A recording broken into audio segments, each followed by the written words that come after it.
A man named Jairus once came to Jesus because his daughter was deathly ill, and he begged Jesus to come and place his hand on her. And Jesus went with Jairus, and the daughter of Jairus, who died before they got there, was brought to life by Jesus, who took her by the hand and said, "Talitha cum," little girl, I say to you, get up. Now there was another time when a father came to Jesus and his son was deadly ill. And this man, this father, asked Jesus to come, just like with Jairus.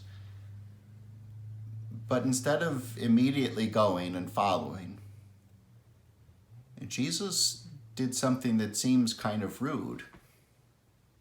We're going to hear about that this coming Sunday. We're going to hear about Jesus' response and why Jesus didn't go with the man. And of course, we'll also hear that Jesus healed the boy, even without going to him and touching his hand as he did with Jairus' daughter.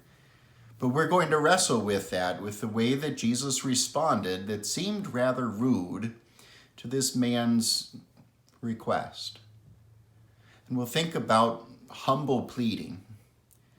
And when we come to God in prayer, we're coming to God in prayer. We're not coming to a genie in a bottle who's going to grant us our wishes. And sometimes God seems rather rude or distant, aloof, almost as if he doesn't care, as if he's not going to immediately come and help us in our time of need.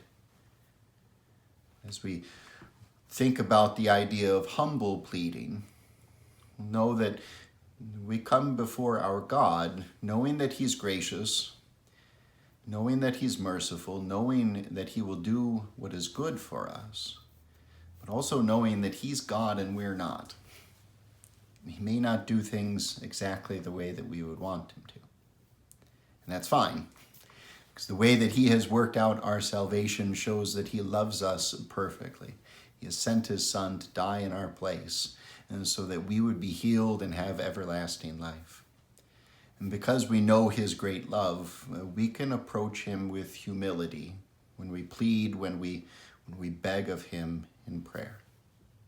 As we start to think about the humble pleading going into this coming Sunday, think about your prayers and the way that you approach God, and pray that the Holy Spirit would grow humility in you when you approach God in prayer. Peace be with you today.